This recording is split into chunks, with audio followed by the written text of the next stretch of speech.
Hi friends, good evening. Sunil Kumar from Shri Shakambari enterprises. నమస్తే. నెల్లూరు అమ్మకంతో పాటు నమ్మకాన్ని ఇచ్చేదే మన శ్రీ శాకాంబరి ఎంటర్ప్రైజెస్. రండి రండి రండి రండి, కొత్త ఐటెం వచ్చింది, మళ్ళీ మీ ముందుకు వచ్చేసా.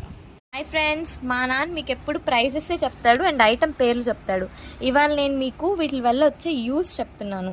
ఇది వచ్చి బ్లాక్ రైస్ అనమాట. బ్లాక్ రైస్లో మనకి నార్మల్ రైస్ కంటే ఫైబర్ ఎక్కువ ఉంటుంది అండ్ యాంటీ ఆక్సిడెంట్ ఎక్కువ ఉంటుంది అండ్ గ్లైసెమిక్ ఇండెక్స్ అనేది లో ఉంటుంది. ఇప్పుడు మీకు వచ్చే క్వశ్చన్, గ్లైసెమిక్ ఇండెక్స్ అంటే ఏంటి? గ్లైసెమిక్ ఇండెక్స్ అంటే అది రైస్లో ఉండే ఒక విటమిన్ లాగా అనుకోండి. అది ఏం చేస్తుందంటే మనకి స్లో డైజెషన్ అండ్ ఎనర్జీ వచ్చి లాంగ్ అవర్స్కి ఈక్వల్ అమౌంట్ ఆఫ్ ఎనర్జీని మనకి ఇస్తుంది. సో మనకి ఎక్కువసేపు ఆకలి వేయదు అండ్ ఎనర్జెటిక్గా ఉంటాము. దీంట్లో high iron and proteins and vitamins ఉంటాయి అండ్ దీనివల్ల స్కిన్కి మంచి గ్లో ఉంటుంది అండ్ హెయిర్ కూడా మంచిగా గ్రోత్ ఉంటుంది. అండ్ మనకు కావాల్సిన విటమిన్స్, ప్రోటీన్స్ అన్నీ నార్మల్ వైట్ రైస్ కంటే బ్లాక్ రైస్లో ఎక్కువ ఉంటాయి. సో మనకి వైట్ రైస్ కంటే దీంట్లోనే మోర్ ప్రోటీన్స్ అన్నీ ఉంటాయి కాబట్టి మనం ఇవి ఎక్కువ తీసుకోవడం వల్ల బెనిఫిషియల్ అవుతాం. తినేటప్పుడు కష్టంగా కూడా ఉంటుంది, కానీ తినాలి తప్పదు.